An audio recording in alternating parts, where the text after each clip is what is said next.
बारिश की रात थी। होटल हिल क्रेस्ट के रिसेप्शन पर आरव और नैना खड़े थे। पहाड़ों में रास्ता बंद हो चुका था, इसलिए उन्हें मजबूरन वहीं रुकना पड़ा। रिसेप्शनिस्ट ने चाबी देते हुए कहा, कमरा नंबर 307, लेकिन अगर रात में कोई दरवाज़ा खटखटाए तो मत खोलिएगा। आरव मुस्कुराया, ये भी कोई बात हुई। नैना के चेहरे पर हल्की बेचैनी थी। रात के ठीक 3:07 पर ठक ठक ठक दरवाजे पर दस्तक हुई। आरव उठकर दरवाजे की ओर बढ़ा, लेकिन नैना ने उसका हाथ पकड़ लिया। मत खोलो। दस्तक बंद हो गई। कुछ सेकंड बाद कमरे के अंदर रखा फोन अपने आप बज उठा। आरव ने रिसीवर उठाया। दूसरी तरफ से धीमी आवाज आई, दरवाजा मत खोलना, क्योंकि मैं अभी भी 307 के बाहर खड़ी हूँ। आरव ने धीरे धीरे नैना की ओर देखा, लेकिन बिस्तर खाली था। उसके पीछे बाथरूम का दरवाजा धीरे धीरे खुला और वहां से नैना बाहर आई। वह मुस्कुराई। कौन था फोन पर? आरव के हाथ से रिसीवर गिर गया। फोन पर जिस आवाज ने खुद को नैना बताया था, अगर वह बाहर थी तो उसके सामने खड़ी यह लड़की कौन थी? कमरे की लाइट एक साथ बुझ गई और अगले दिन होटल के स्टाफ ने कमरा 307 खोला। कमरा खाली था। बस दीवार पर खून से लिखा था, 307 में आने वाले कभी वापस नहीं जाते। सुबह होटल में हड़कंप मच गया। कमरा 307 अंदर से बंद था, लेकिन जब मास्टर चाबी से दरवाज़ा खोला गया तो आरव और नैना दोनों गायब थे। सिर्फ फर्श पर आरव की घड़ी और नैना का चांदी का कंगन पड़ा था। होटल के मैनेजर ने पुलिस को बुलाया, लेकिन एक बूढ़ी चौकीदार ने धीमे से कहा, ये पहली बार नहीं हुआ है। कमरा 307 हर 7 साल में अपने मेहमान चुनता है। उधर आरव ने धीरे धीरे आंखें खोली। वह उसी कमरे में था, लेकिन सब कुछ बदल चुका था। दीवारों का रंग काला पड़ चुका था। खिड़की के बाहर घना कोहरा था और घड़ी की सुइयां 3:07 पर रुकी हुई थी। नैना, उसने जोर से आवाज लगाई। दूर से नैना की आवाज आई, आरव, मुझे ढूंढो, लेकिन पीछे मुड़कर मत देखना। आरव उस आवाज की तरफ चल पड़ा। गलियारा खत्म ही नहीं हो रहा था। अचानक उसके पीछे कदमों की आवाज आने लगी। ठक ठक ठक। उसने नैना की बात याद आई, पीछे मत देखना। वह तेज चलने लगा। तभी सामने एक दरवाजा दिखाई दिया, जिस पर लिखा था कमरा 308। उसने हैंडल पकड़ा ही था कि पीछे से बिल्कुल नैना जैसी आवाज आई, आरव, मैं यही हूँ, बस एक बार पीछे देख लो। आरव का हाथ कांपने लगा। अगर पीछे खड़ी आवाज सचमुच नैना की थी, तो 308 के अंदर कौन उसका इंतजार कर रहा था? और अगर वह आवाज नकली थी, तो पीछे मुड़ते ही शायद उसकी कहानी हमेशा के लिए खत्म हो जाती। आरव ने आंखें बंद की और नैना की बात याद की, चाहे कुछ भी हो जाए, पीछे मत देखना। उसने गहरी सांस ली और कमरा 308 का दरवाजा खोल दिया। दरवाजा खुलते ही तेज रोशनी फैली। अंदर नैना खड़ी थी। आरव, जल्दी आओ, उसने घबराकर कहा। आरव दौड़कर उसके पास पहुंचा। जैसे ही दोनों ने एक दूसरे का हाथ पकड़ा, पूरे कमरे में जोरदार कंपन होने लगा। दीवारों पर पुराने चेहरों की परछाइयां उभर आई।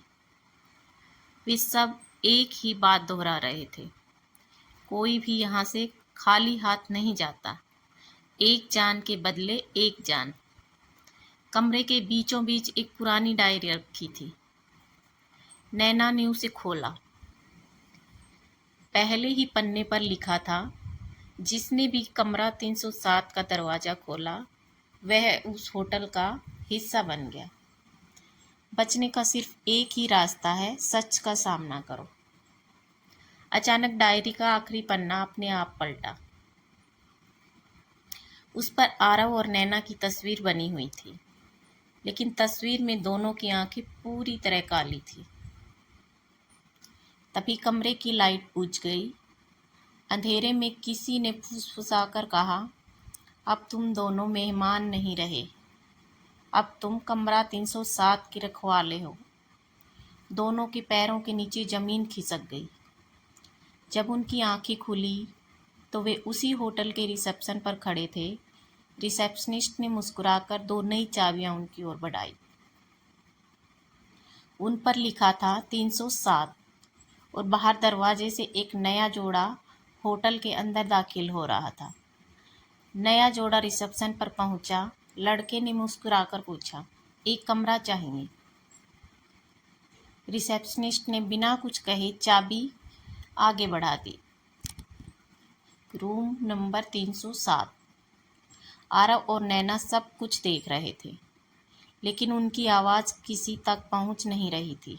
आरव चिल्लाया, मत जाओ, वहां मत जाओ। लेकिन नए मेहमान ऐसे चले जा रहे थे जैसे उन्हें कोई अदृश्य ताकत खींच रही हो। नैना की नज़र रिसेप्शन की दीवार पर टंगी एक पुरानी तस्वीर पर पड़ी। उस तस्वीर में होटल के अब तक के सभी कर्मचारी थे। उस सबसे पीछे खड़े थे आरव और नैना। लेकिन तस्वीर के नीचे साल लिखा था 1989। ये कैसे हो सकता है? नैना की आवाज़ कांप गई। तभी वही बूढ़ा चौकीदार उनके सामने आया। इस बार वह उन्हें देख सकता था। वह बोला, तुम दोनों जिंदा नहीं हो। जिस रात तुमने 307 का दरवाज़ा खोला था, उसी रात तुम्हारी दुनिया खत्म हो गई थी। अब तुम्हारा काम है इस होटल का रहस्य छिपाए रखना। आरव ने गुस्से में चाबी जमीन पर फेंक दी। जैसे ही चाबी गिरी, पूरा होटल जोर से हिलने लगा। दीवारों में दरारें पड़ गई। कमरा 307 का दरवाज़ा अपने आप खुला। अंदर से सैकड़ों आवाज़ें एक साथ गूंजी। अगर रखवाले भागेंगे तो कैद टूट जाएगी। अचानक होटल की सारी लाइटें बुझ गई। जब दोबारा रोशनी हुई, होटल वहाँ था ही नहीं।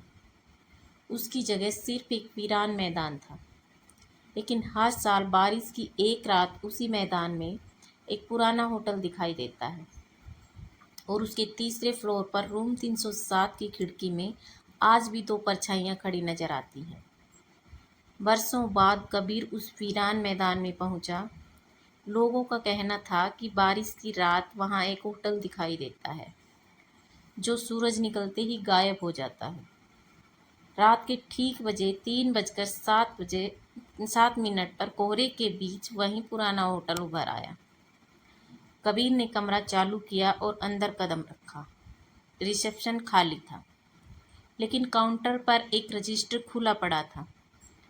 उसने नामों की सूची देखी। आखिरी 2 नाम थे आरव, नैना, और उनके नीचे एक नई खाली लाइन, जैसे किसी नए मेहमान का इंतजार कर रही हो। तभी पीछे से एक धीमी आवाज़ आई, साइन कर दो। कबीर ने मुड़कर देखा। रिसेप्शन पर 2 लोग खड़े थे। उनके चेहरे इंसानों जैसे थे, लेकिन उनकी आंखें पूरी तरह काली थी। वे मुस्कुरा रहे थे और वो थे आरव और नैना। कबीर के हाथ कांपने लगे। उसने कैमरा उठाकर आरव और नैना की ओर किया, लेकिन कैमरे की स्क्रीन पर वहां कोई नहीं था। स्क्रीन खाली थी, जैसे रिसेप्शन पर वह अकेला खड़ा हो। तभी कैमरे से एक अजीब आवाज़ आई, रिकॉर्डिंग सेव हो चुकी है। कबीर ने रिकॉर्डिंग चेक की। वीडियो में उसके पीछे कोई खड़ा था, एक छोटी सी लड़की, सफ़ेद फ्रॉक, बिखरे बाल, हाथ में एक पुरानी गुड़िया। लेकिन जब उसने पीछे मुड़कर देखा, वहां कोई नहीं था। अचानक वह लड़की उसके बिल्कुल सामने आ गई। उसने धीरे से कहा, क्या तुम मेरी मम्मी को ढूंढ दोगे? कबीर ने हिम्मत करके पूछा, तुम्हारी मम्मी कहाँ है? लड़की ने कांपते हुए हाथ से ऊपर तीसरी मंजिल की ओर इशारा किया। Room number 307। वो पिछले 30 साल से वहीं है। इतना कहते ही लड़की धुएं की तरह गायब हो गई। उसी पल तीसरी मंजिल से किसी औरत की जोरदार चीख गूंजी। पूरा होटल कांपने लगा। लिफ्ट अपने आप नीचे आई। उसका दरवाज़ा खुला। अंदर सिर्फ एक बटन जल रहा था, 307, और बिना किसी के छुए लिफ्ट का दरवाज़ा धीरे धीरे बंद होने लगा। कबीर के पास सिर्फ दो रास्ते थे, या तो भाग जाए या उस लिफ्ट में चढ़कर हमेशा के लिए रूम नंबर 307 का सबसे बड़ा रहस्य जान ले। लिफ्ट का दरवाज़ा बंद होने ही वाला था। कबीर ने हिम्मत जुटाई और अंदर छलांग लगा दी। लिफ्ट अपने आप तीसरी मंजिल की ओर चल पड़ी, लेकिन डिस्प्ले पर मंजिल अजीब थी। 304, 305, 306, फिर अचानक 999। कबीर का दिल जोर जोर से धड़कने लगा। लिफ्ट रुक गई। दरवाज़ा खुला। बाहर कोई गलियारा नहीं था, सिर्फ घना अंधेरा, और उस अंधेरे में एक दरवाज़ा, 307। जैसे ही कबीर उसके पास पहुंचा, दरवाज़ा अपने आप खुल गया। अंदर एक पुराना कमरा था। बीच में लकड़ी की कुर्सी पर एक बूढ़ी औरत बैठी थी। उसकी आंखें बंद थी, लेकिन ऐसा लग रहा था जैसे वह सब कुछ देख रही हो। उसने बिना सिर उठाए कहा, तुम देर से आए हो कबीर। कबीर सन्न रह गया। आप मेरा नाम कैसे जानती हैं? बूढ़ी औरत ने धीरे धीरे आंखें खोली। क्योंकि मैं इस कमरे की पहली कैदी हूँ। उसने दीवार की ओर इशारा किया। वहाँ सैकड़ों तस्वीरें टंगी हुई थी। हर तस्वीर में कोई ना कोई इंसान था, और सबसे आखिर में एक खाली फ्रेम। उस खाली फ्रेम के नीचे लिखा था, कबीर। कबीर पीछे हटने लगा। तभी बूढ़ी औरत बोली, अगर इस होटल का श्राप खत्म करना है तो तुम्हें उस दरवाजे को खोलना होगा जिसे आज तक किसी ने नहीं खोला। कौन सा दरवाज़ा? बूढ़ी औरत ने कांपते हुए हाथ से कमरे की अलमारी की ओर इशारा किया। अलमारी अपने आप खुली। उसके पीछे एक और लोहे का दरवाज़ा था, जिस पर खून से लाल अक्षरों में लिखा था, रूम नंबर 000। और जैसे ही कबीर ने उस दरवाजे का हैंडल छुआ, अंदर से किसी ने धीरे से फुसफुसाया, आखिर तुम आ ही गए। कबीर का हाथ हैंडल पर जम ही गया। अंदर से फिर वही आवाज़ आई, डर मत, असली कहानी यहीं से शुरू होती है। धीरे धीरे उसने रूम नंबर 000 का दरवाज़ा खोल दिया। जैसे ही दरवाज़ा खुला, उसके सामने होटल नहीं था, बल्कि वही जगह थी लगभग 100 साल पहले। चारों ओर मजदूर एक नई इमारत बना रहे थे।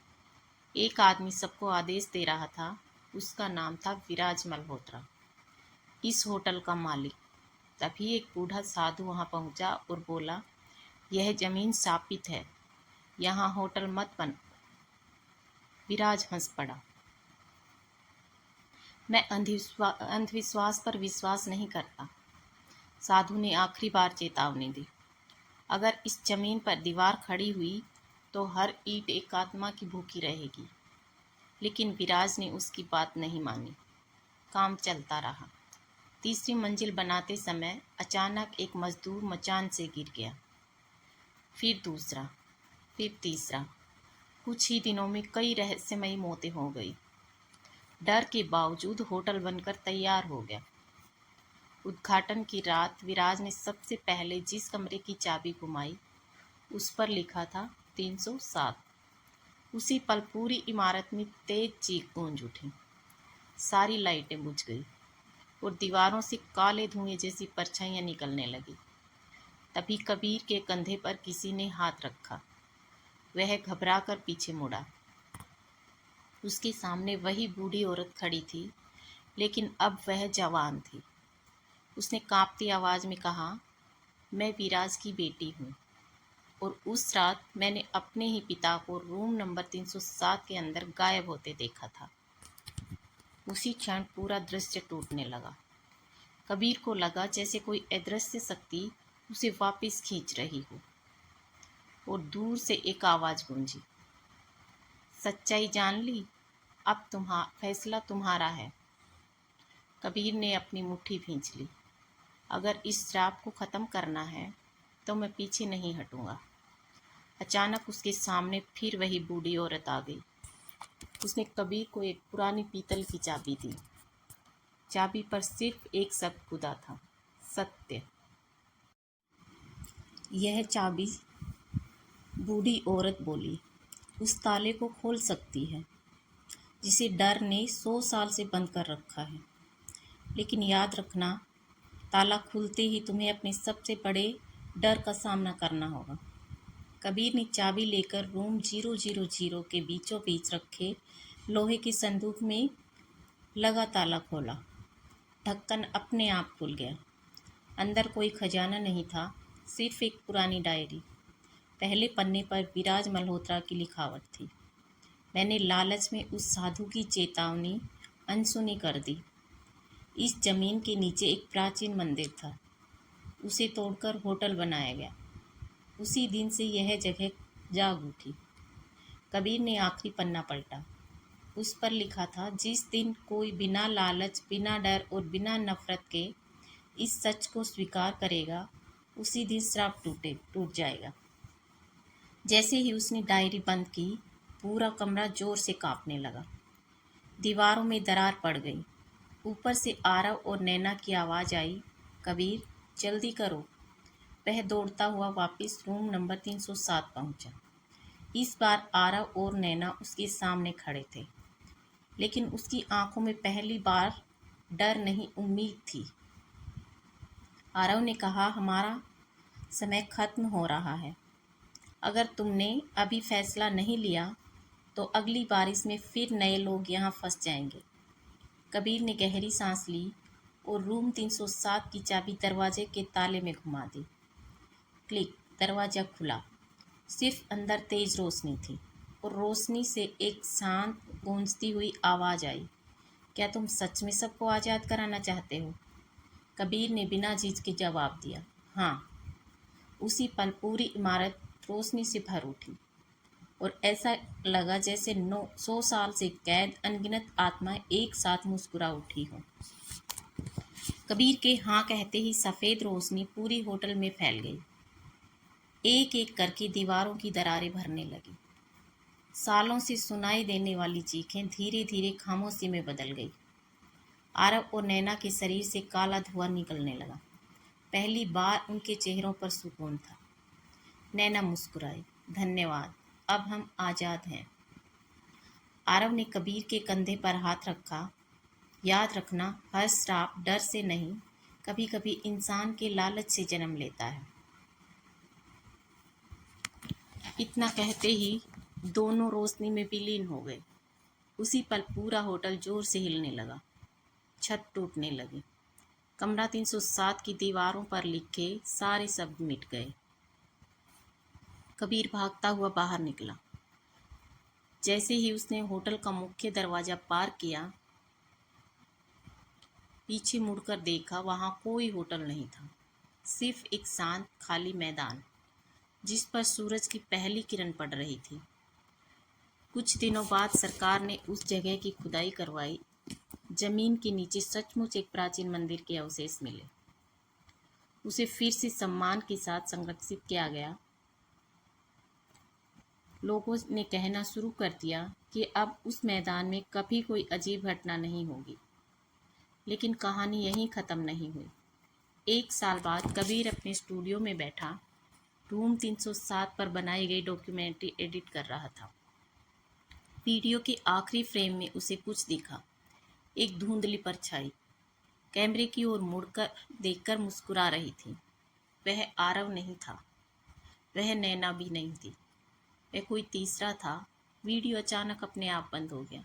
स्क्रीन पर सिर्फ एक वाक्य चमका, रूम नंबर 307 खत्म हो गया, लेकिन रूम 000 अभी भी बंद नहीं हुआ है। और उसी क्षण कबीर के फ़ोन पर एक अनजान नंबर से संदेश आया, क्या तुम अगला दरवाज़ा खोलने के लिए तैयार हो?